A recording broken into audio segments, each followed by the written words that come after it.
Assalamualaikum warahmatullahi wabarakatuh. Kami dari Ibu Ramatang, mahasiswa Hukum S2 semester 1, ingin menyampaikan atau mempresentasikan hukum laut internasional. Zona maritim dalam hukum laut internasional.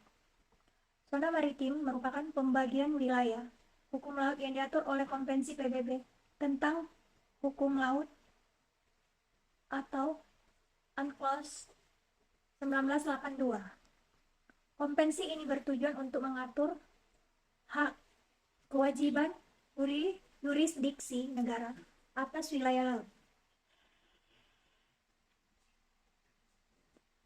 Demi menjaga ketertiban dan keberlanjutan sumber daya laut dalam Konvensi Hukum Laut Internasional 1982 atau United Nations of the Law of the Sea 1982 atau UNCLOS 1982 terdapat 8 pembagian zona maritim antara lain.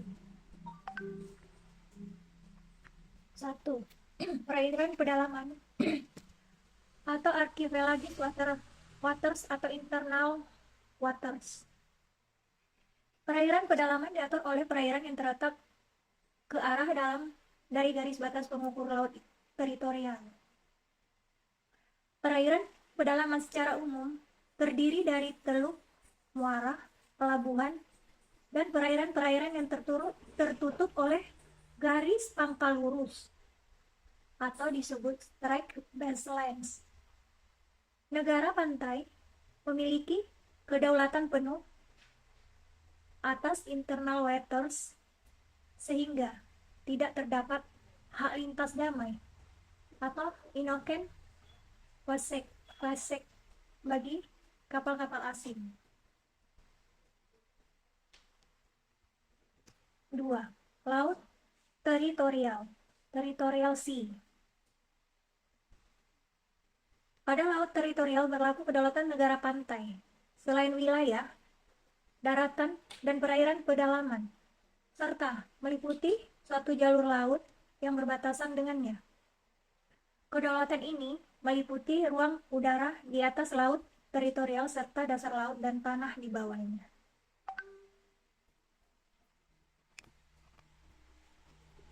Berdasarkan pasal 3 UNCLOS 1982, setiap negara berhak menetapkan lebar laut teritorialnya sampai batas maksimum 12 mil laut diukur dari garis pangkal yang ditentukan sesuai konvensi.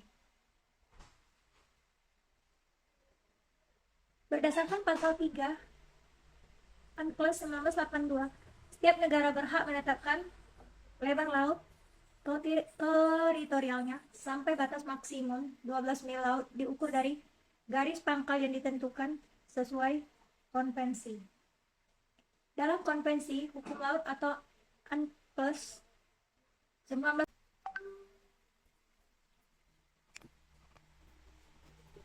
berdasarkan pasal 3 UNCLOS 1982, setiap negara berhak menetapkan lebar laut teritorialnya sampai batas maksimum 12 mil laut diukur dari garis pangkal yang ditentukan sesuai konvensi. Maksimum 12 mil laut diukur dari garis pangkal yang ditentukan sesuai konvensi. Berdasarkan pasal 3 UNCLOS 1982, setiap negara berhak menetapkan lebar laut teritorialnya sampai batas maksimum 12 mil laut diukur dari garis pangkal yang ditentukan sesuai konvensi. Dalam Konvensi Hukum Laut atau UNCLOS 1982 terdapat 3 garis pangkal, yaitu garis pangkal normal atau normal baselines, garis pangkal lurus strike baselines, garis pangkal lurus kepulauan archipelagic strike baselines.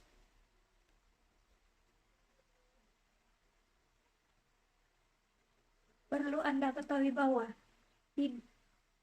ketahui di wilayah laut teritorial, kapal-kapal dari semua negara memperoleh hak lintas damai, inoken wasek, atau melintas atau berlayar di atasnya.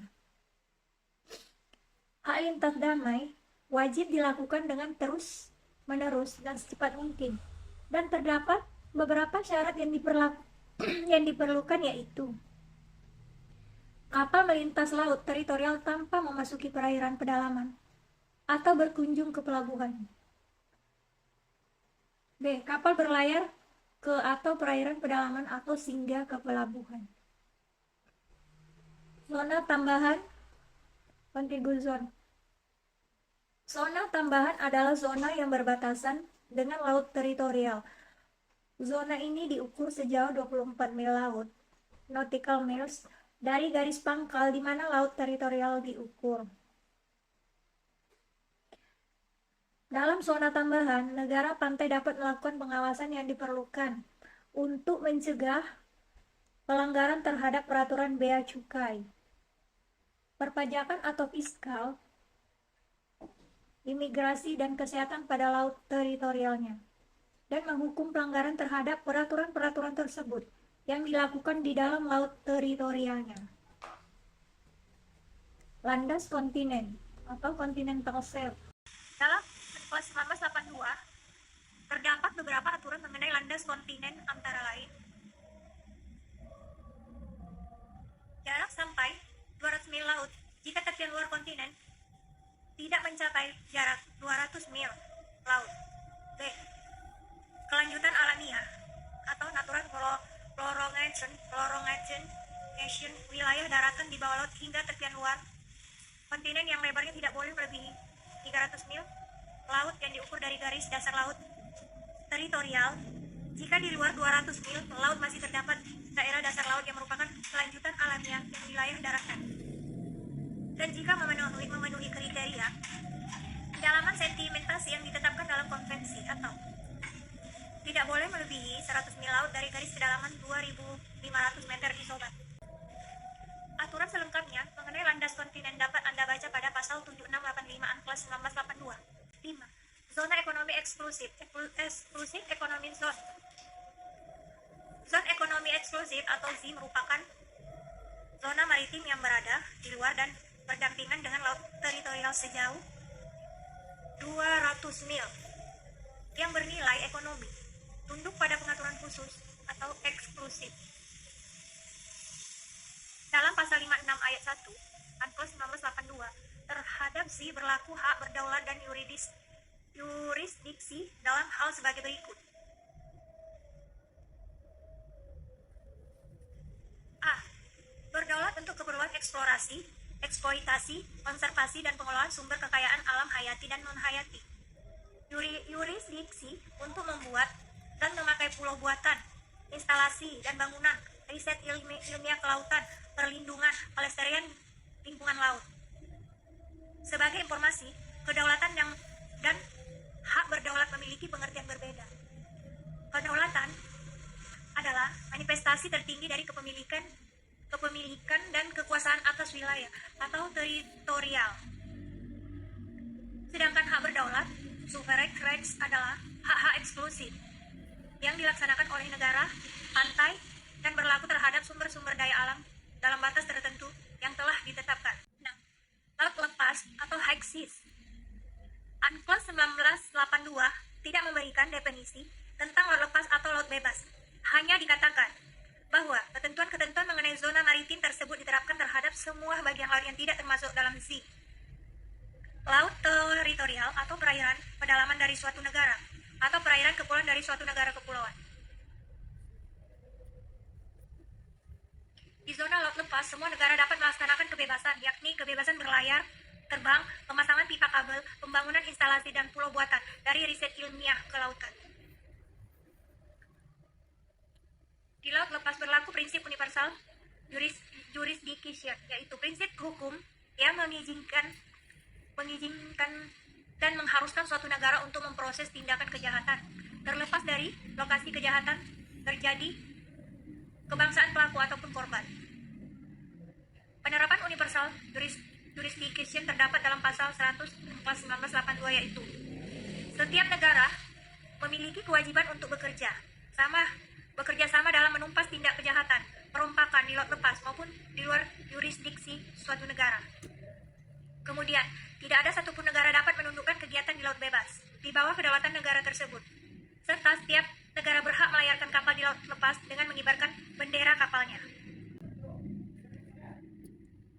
7. Dasar laut samudra atau kawasan seabed of the area. Di dalam Preambble Unclos 1982, pengertian dasar laut samudra atau kawasan adalah area dasar laut terdiri atas laut, dasar samudra, dan tanah di bawahnya di luar yurisdiksi nasional.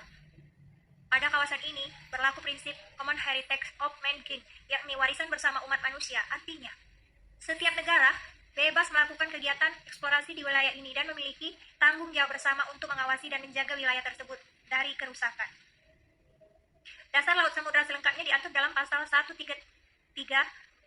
sampai 191 Unclos 1982. 8. Selat internasional atau international strait. Selat internasional merupakan jalur laut yang dibatasi pantai yang berseberangan, menghubungkan dua bagian tepi, menghubungkan bagian dari laut lepas dan digunakan untuk navigasi internasional. Adapun yang bertanggung jawab atas keselamatan pelayaran internasional adalah negara yang berbatasan dengan selat tersebut.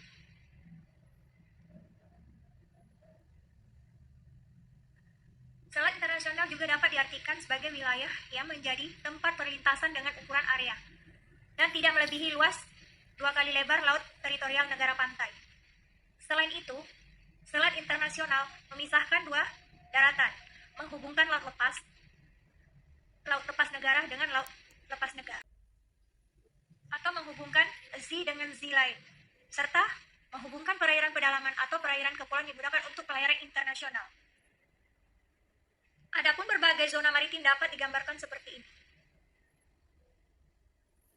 Pengaturan zona maritim sangat penting dalam mencegah sengketa antar negara. Contoh kasus ada perselisihan di Laut Cina Selatan yang melibatkan klaim tumpang tindih beberapa negara. Penyelesaian sengketa ini seringkali dilakukan melalui arbitrase internasional atau pengadilan internasional. Dengan pengaturan zona maritim yang jelas, Unclos 1982 menjadi dasar hukum yang memberikan kepastian bagi negara dan mengelola sumber daya laut dan menjaga kedaulatan. Hal ini juga memiliki implikasi strategis dan geopolitik dan ekonomi global. Demikian penjelasan kali ini. Semoga bermanfaat bagi kita semua. Assalamualaikum warahmatullahi wabarakatuh.